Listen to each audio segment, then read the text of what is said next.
I don't think there's anything us hunters like to talk about more than what the best bullet is for deer.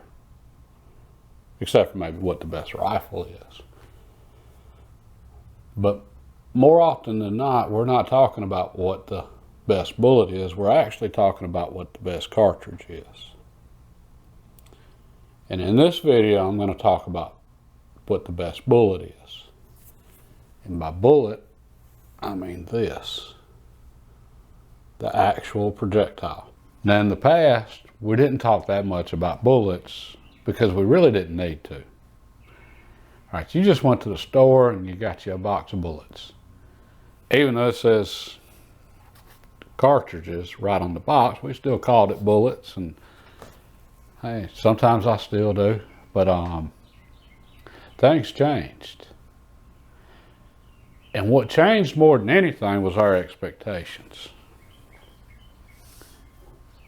Okay, we expect things today that our parents and grandparents never expected. We expect groups less than a MOA or an inch. We expect bullets that are going to drop deer in their tracks. And we expect to be able to drop deer in their tracks at all kinds of crazy distances. All right, well, manufacturers, they came out with, a lot of new stuff to meet our expectations. I mean, there's rifles now that are guaranteed less than an MOA out of the box, and there's all kinds of optics and rangefinders, you name it. Well, they also came out with a lot of new bullets. Okay, so things aren't as simple as they used to be. So we have to understand more about bullets now. And I really hadn't thought that much about it in a long time, but this past summer, I got a new rifle. And I got me I say new to me, I got a 1976 Ruger #1 here, and in 270. And I spent a large part of the summer setting up a load for this rifle. And a big part of that was finding the perfect bullet, because I had to find the perfect load. All right, but let me explain some things first. Okay, I know what all the writers say about 270s and how great they are and this, that, and other, and I get all that. But I've been deer hunting a long time. And in that time, I have seen more deer lost with the 270 than every other cartridge out there put together. I mean, I've personally been out tracking deer shot with the 270 and never found them. Now, I've never had a 270. I never bought one because of those experiences. All right, but I know it's a good cartridge, and I've got confidence in it. I mean, I bought one. But I also know with the 270, the bullet's very, very important as far as getting deer. And that's why so many deer I saw in the past were lost with 270, was because of the bullet.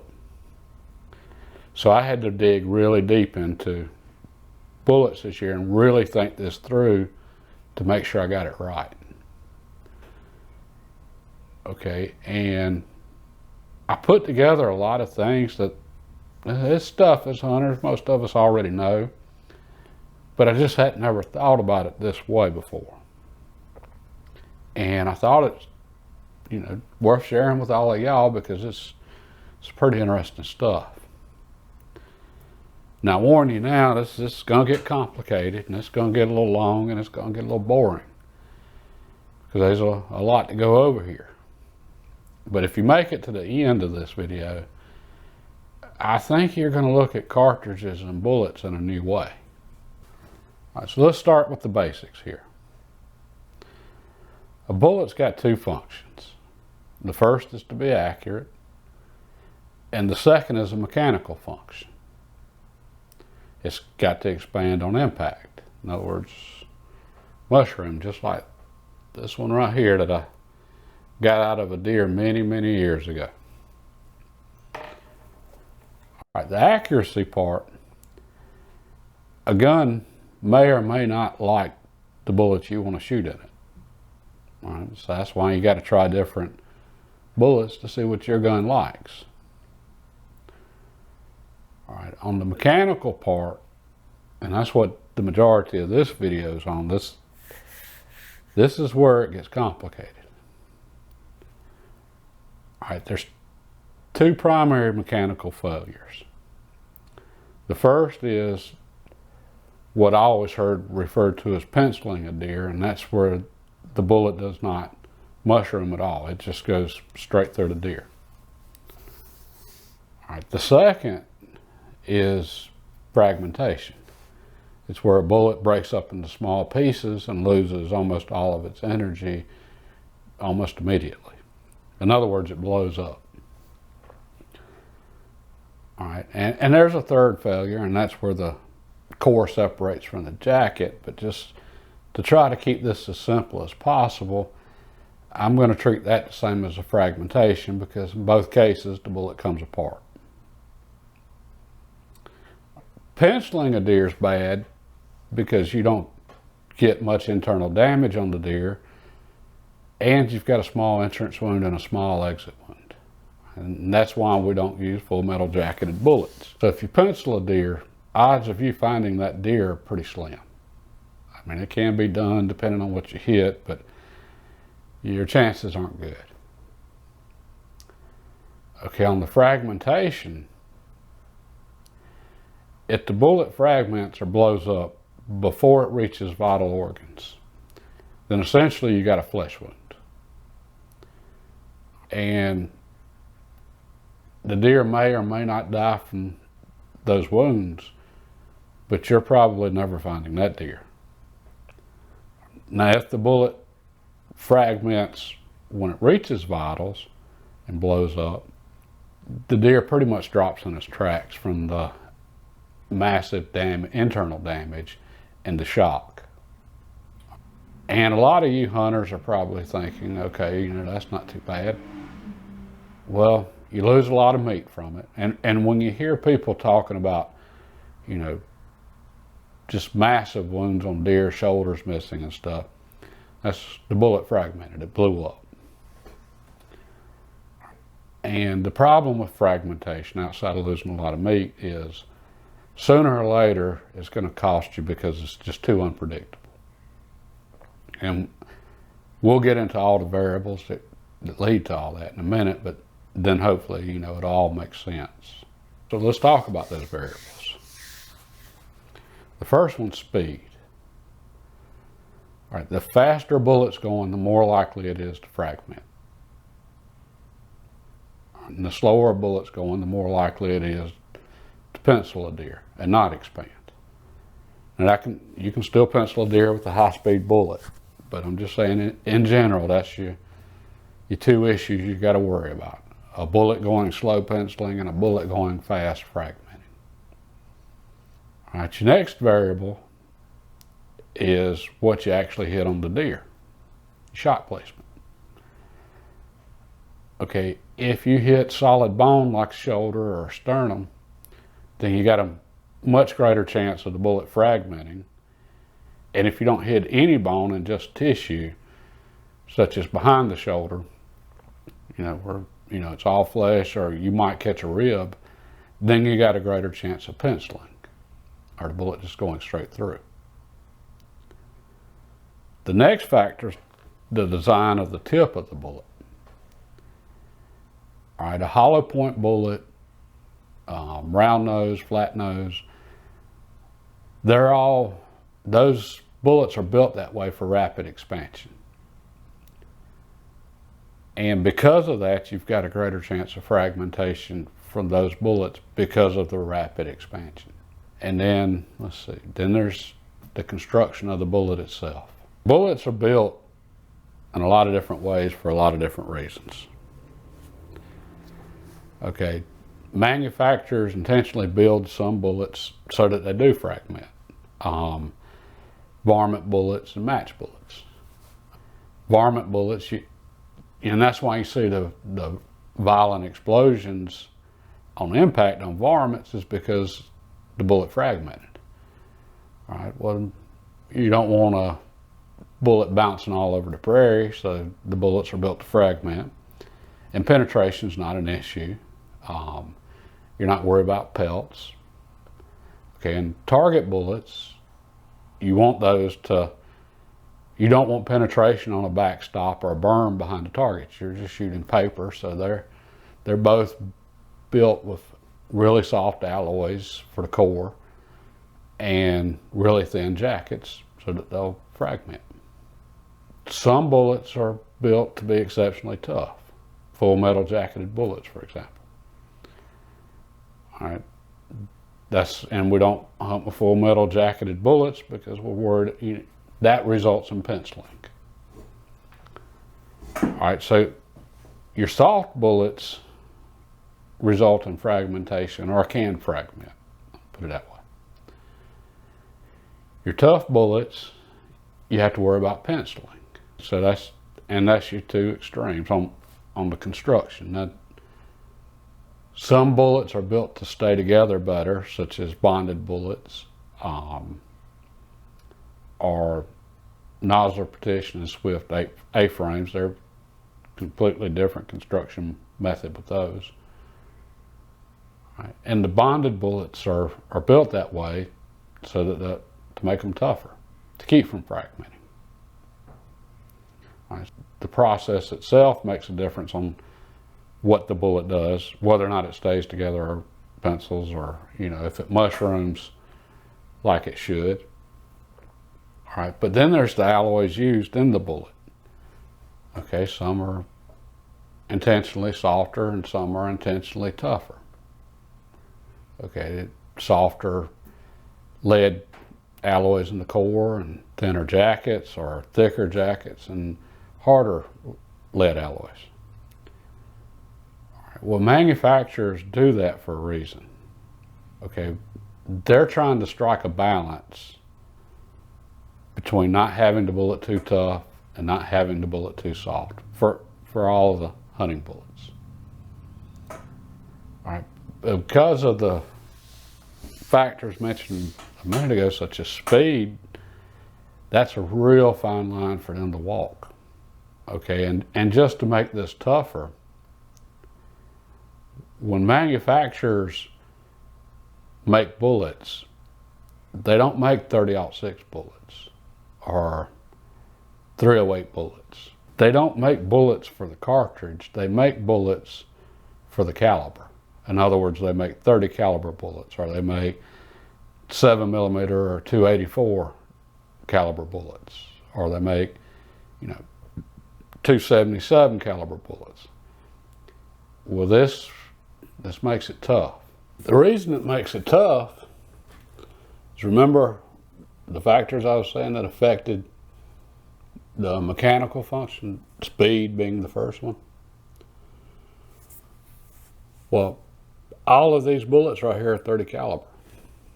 Okay, so they all use the same bullet. This 30-30 is the same bullet you're shooting in 300 Magnum. 308, 30-06, again, same bullets.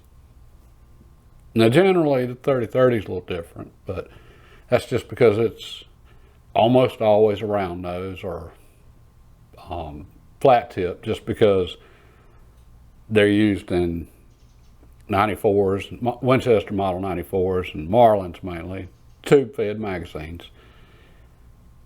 But if you were to put a 30-30 in a bolt-action rifle, you'd shoot a pointed bullet in it, and it would be the same pointed bullet as the rest. Okay, now think of all the different energies that impact.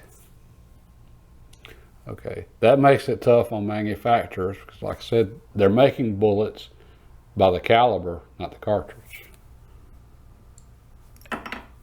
And it's the same way for these 7mm bullets. Exact same thing. The same 140 grain 7mm bullet in this 7mm 08 is the same 140 grain bullet in this 7mm Mauser, in this 280, in this 7mm Magnum. It's the same bullet in all of them. So manufacturers have to contend with bullets being used at just a wide range of velocities, and speed being one of the big factors in the mechanical function of a bullet. That makes it really tough on manufacturers. But just to make this even more complicated, velocities change. Think about the velocity of that 7mm Remington Magnum at 30 yards versus 400 yards. Think about the velocity of that 7mm 08 at 30 yards versus 200 yards. Okay, so not only are the bullets being used in different cartridges because they're the same caliber, but the velocities out of each cartridge are constantly changing. All right, now let me show you the difference changes in velocity can make. I've got two bullets here, and this first one is almost a perfect mushroom. All right, this is exactly what you want from a bullet. This is perfect. It didn't quite fold around on this side here, but I mean, for the most part, that's about as good as it gets. And this is the one I held up earlier that I got out of a deer many years ago. All right, well, right beside it, notice how much shank's left on this bullet. Okay, this bullet barely mushroomed. Okay, and luckily it hit bone on this side, which, you know, caused it to form some. But again, there's a lot of shank left on this bullet, especially in this area. So we've got two bullets here. One performed just absolutely flawlessly.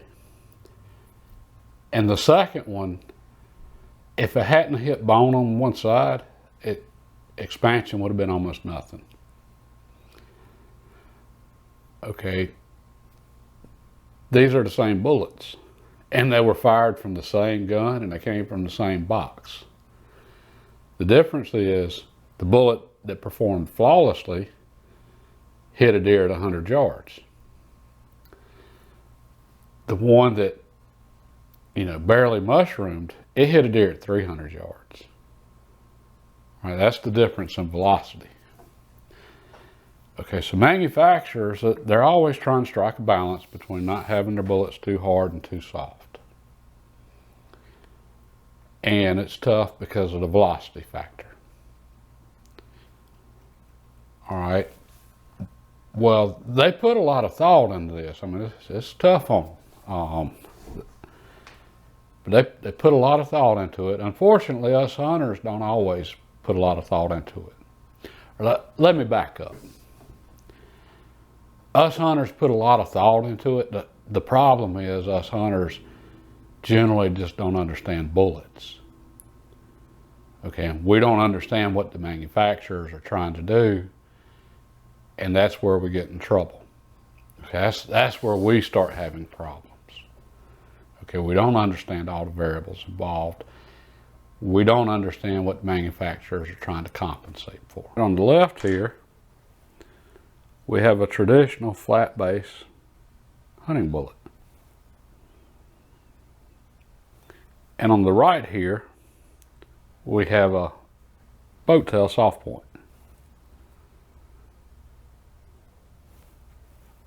All right, manufacturers design these bullets with different things in mind. Well, with that being said, you saw the 2-second bullets, the traditional flat base, and the boat tail bullet. Well, manufacturers intentionally designed the boat tail bullet to be softer than the flat base bullets. Okay, and the reason for that is the boat tail bullets are designed for long range shooting. That's why they have the boat tail. It's for a better ballistic coefficient. Okay, now most of us hunters, we look at the boat tail bullets if you're a reloader, but even if you're buying off the shelf ammunition, we like the thought of a boat tail bullet. It just looks good. We think of it as more accurate. Then that's where we get into problems, and that's where we need to understand what manufacturers are trying to do. All right. The traditional flat base hunting bullets are what you need for closer ranges.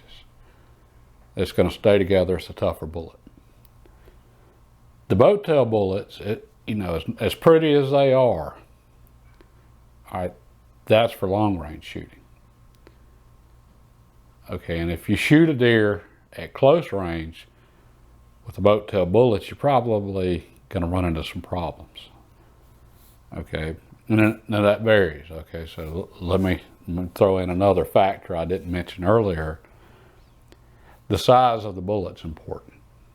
Okay, a bigger bullet tends to stay together better than a small bullet. Okay, so you can get away with a little bit more with larger bullets, but smaller bullets is tougher. So remember at the beginning of the video, I said back in the day we didn't talk about bullets that much because we didn't need to. Well, back in the day, all the bullets were flat-based bullets pretty much, unless you hand-loaded, and very few hunters did back then, and there were very few choices on off-the-shelf bullets. That's something we need to keep in mind as hunters when we're picking a bullet. Don't go with the pretty bullet if you're going to be shooting close ranges. Go with the bullet made for what you're trying to do, and you need to go research your bullets to see what the bullet's for. Now, the bullet manufacturers, they're not going to say don't use this bullet at 10 yards. They want to sell bullets, but they're going to say clearly on their website or wherever that they're boat tail bullets for longer ranges. Well, they mean that. Okay, that was not a recommendation. That was literally, it's meant for longer ranges. Let's start putting all this together in a way that makes sense, because I know I've went over a lot of different variables here, and there's a lot of different things going on. So let's start putting all this together. I've got a 30-30 Winchester bullet here.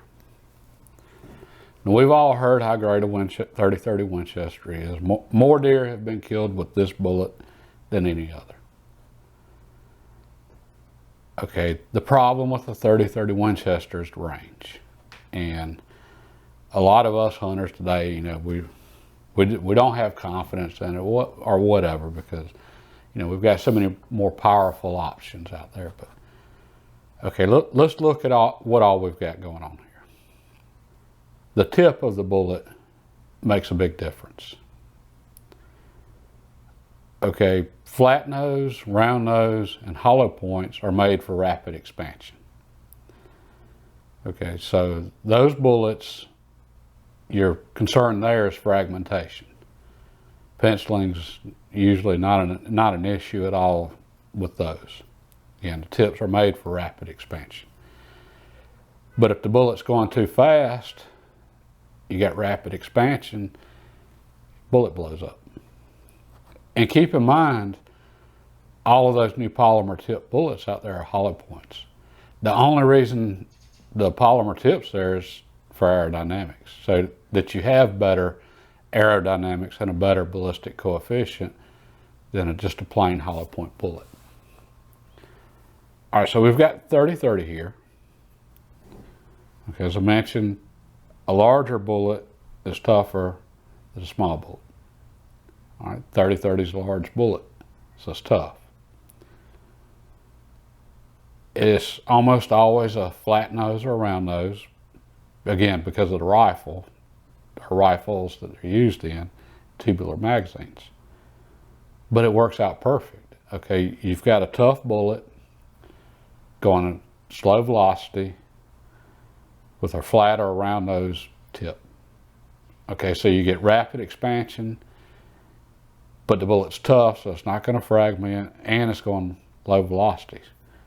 So what you end up with a 30-30 is consistency. And that's why the 30-30 has always been so popular. It's because it's so consistent. I mean, there's nothing amazing about it. It's boring in that it just brings home deer, right? But you are limited in range. That's the downside.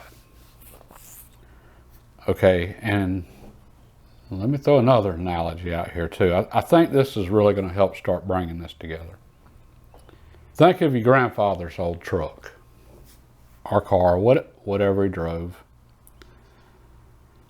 Okay, he wasn't hot rodding it. He wasn't, abusing it. He drove it, just normally. Okay, and it pretty much lasted forever for him. Okay, now think of a brand new hot rod at the drag strip when he gets down on that motor and takes off for the first time and the motor just blows all to pieces. The moral of that is the high performance stuff is less dependable. I mean, it's, all there is to it. Well, it's the same way with bullets. Okay, this old boring 30-30 here, it's just as consistent as it can be. All right, now when we throw in all the other factors I mentioned earlier, all right, let's apply them to this 270. Okay, and this is the load I came up with for my rifle for how I hunt. Okay, one of the big factors in bullet failure is speed. Faster the bullet's going, the more potential you have, for fragmentation. And if you put the same tip that's on this 30-30 on 130 grain 270, a tip for rapid expansion, and you got high velocity, and you get a close range impact, that's a recipe for fragmentation. Well, most of the deer I mentioned earlier that I helped track that we never found, and I mean, this is from experienced hunters. They were shooting 130 grain bullets in their 270. Okay, the 130 grains to high performance. More potential for problems. 150 grain 270 is a lot more dependable. Okay, now for me and my particular application, I got that gun specifically for shooting long ranges. I'm not going over 300 yards right now. In the future, maybe. And that's, I just enjoy shooting long distances. But if I do that in the future, and let me throw this out there, I've got a range that's 500 yards long. Okay, I will be able to hit my target every time. And I won't be guessing, am I going to hit this deer? I won't be guessing, do I have the right elevation? Okay, if I try this in the future, it'll be because I know. All right, and that's why I set up the 30-30 the way I did. I know I can put the crosshairs on the deer and at 300 yards and hit the deer. Okay, with no holdover, because I've got a long maximum point blank range. And that's because of how I set this bullet up. Okay, I've got high velocities here. I've got a light bullet. Okay, and we're getting into that danger zone. We're getting into the high performance stuff. And I've got a polymer tip. Okay, which is even worse. But the reason I went with this bullet, and this is a Nosler AccuBond, it's a bonded bullet. Okay, well, traditional bullets are cup and draw. The lead core is not bonded to the jacket. And that's fine for hunting bullets. I mean, it's not an issue. But for this, I've got a high performance bullet here. The AccuBonds, I don't think they're technically a boat tail, but they do have an angle at the back, but I can't swear to it. Okay, but anyway, so at longer ranges, I do want rapid expansion because I've slowed down the velocity then. At the same time, with how I hunt, I could have a deer walk out at 30 yards. So I still need to be able to put a deer down at 30 yards. And that's why I went with a bonded bullet. Now I would have went with a traditional hunting bullet, because the traditional hunting bullets, you know, they don't have great ballistic coefficients and they're not all that aerodynamic. But it's generally not an issue till you get out to around 300 yards.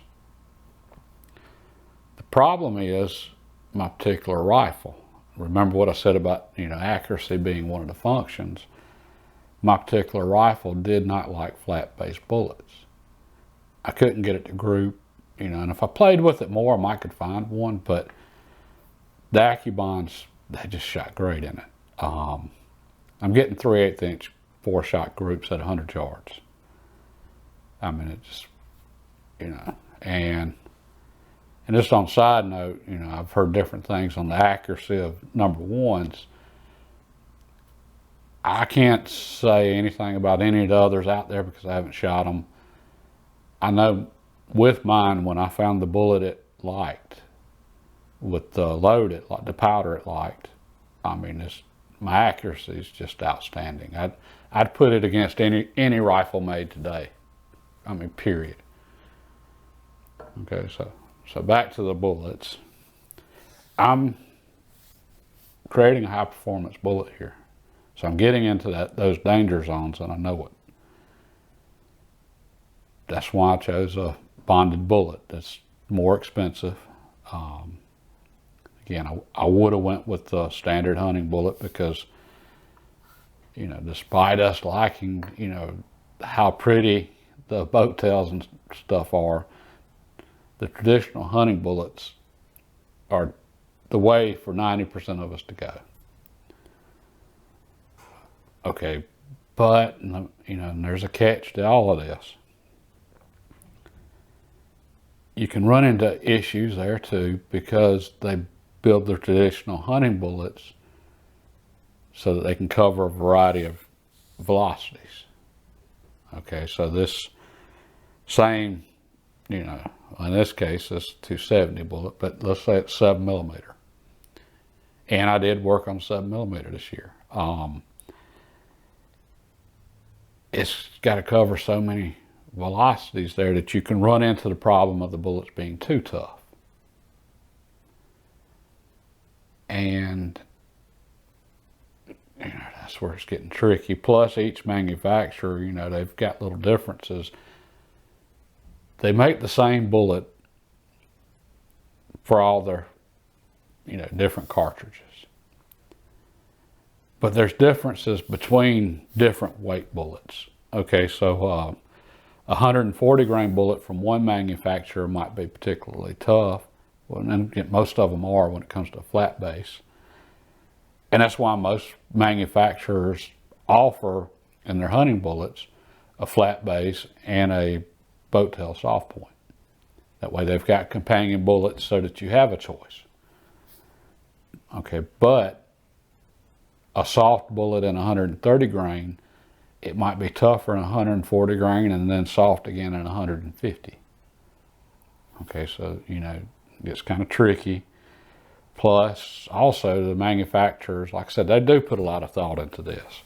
It's amazing the bullets perform as well as they do, given the wide variety of, you know, cartridges and velocities they've got to function at. All right. They know that if you've got 180 grain 30 caliber bullets, you're probably shooting larger game with it. So that bullet's going to be tougher than, say, a 130 grain 270 bullet. The best advice I can give to you is think about what you're trying to do. Okay. What are your needs? When I set my bullet up, when I set up my cartridge for 270, I knew what my needs were. I needed velocity, I needed high performance, and I set it up for high performance. Okay, but that's not my standard hunting rifle. My standard hunting rifle is a lot lower velocity. Matter of fact, it's a 7mm Mauser. That's my go-to rifle. All right. the 270, I've got a very specific application for it. And I guess at the end of the day, that's the point of all this. If you're going to high performance stuff, you need specific applications for it. Don't get a high performance rifle, a Super Magnum, whatever, for, your everyday rifle. And that's where understanding bullets comes in. I think it really helps with picking a cartridge. All right. And here's something else, for all of you with your existing cartridge. And again, I have no favorites. I love all the cartridges. I love rifles. Bottom line. And they're all good. Every cartridge I had lined up on the table at the beginning of this video, I've either taken deer with the cartridge or been hunting with someone that took deer with it. They're all great, and they've all got, their place. All right, just to understand again, when you're getting away from the old boring traditional stuff and you're getting into the high performance stuff,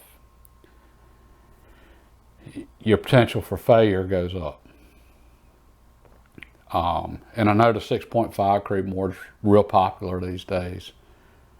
Again, look at all the things I mentioned earlier. It's fast, relatively fast. It's not, it's not as fast as this, but it's relatively fast. It's a small cartridge.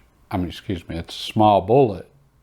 It's a fairly small caliber, so fairly small diameter, and most people are shooting fairly small, lightweight bullets in it, so it's a small bullet. All right, well, you're starting to get into that high performance, be careful zone. And one other thing I'm going to throw out there for all of you that already have a particular rifle that you're using, there's a website out there called Terminal Ballistics Research. I believe that's the name of it, but I'm going to put a link for it down at the bottom. Okay, now I can't go along 100% with everything there,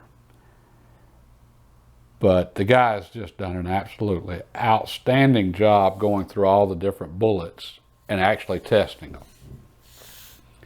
And, when I read what he had, the light bulbs went off in my head, just because, this was things I had seen and experienced. And, it wasn't some guy writing in a magazine telling me how great a 270 is after I've watched, countless deer lost with it. Okay, and he loved the 270 there. So, but again, he really goes in deep on the bullets. All right, so go to his website and look up whatever bullets you're using, and use what he's got there along with your observations to see what you can come up with if you're using a high performance bullet, and especially if you're having issues. Okay, and I know a lot of people out there having problems, and those problems vary a lot. A really good friend of mine had a problem with 308. 308's a phenomenal bullet. I've killed many deer with 308. His problem was the bullet was too stout. All right, so he's shooting a bullet, and, let's go back through all those variables. He's shooting a heavy bullet, and he was shooting it in a 20-inch barrel in a 308. So he's shooting it at extremely low velocities compared to your 30-06 with a full-length barrel and compared to your 300 Magnum. So his problems were the bullet wasn't quite performing like it should. All right, he found his deer. He didn't lose deer. He had good penetration, but he was getting dangerously close to penciling them. His shot location, he's shooting them behind the shoulder. All right, so soft tissue, and that's where you run the risk of penciling the deer. if he'd have fired the same shots on the shoulder and been taking out that, shoulder joint and hit the heavy bone, probably wouldn't have had any issues. He eventually got rid of that rifle, and this year he's shooting a sub mag. Matter of fact, this year he's on a 7mm kick, which all the 7mm bullets I had earlier, except for the Mauser, I have to thank him for loaning those to me.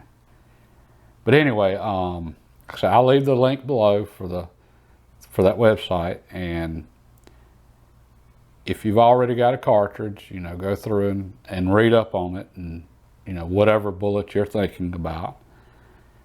If you're thinking about a new cartridge, that's still a great resource for doing some research. And think about everything I mentioned here. Okay, high performance versus, standard old boring stuff. Because the standard old boring stuff is consistent and it works.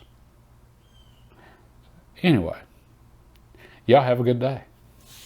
Oh, and if you like what you saw here, please subscribe and leave some comments below. Hey, I'm working on improving. I'm new to this video thing, and I know none of y'all noticed that, but yeah, hey, I'm working at it. So again, y'all have a good day.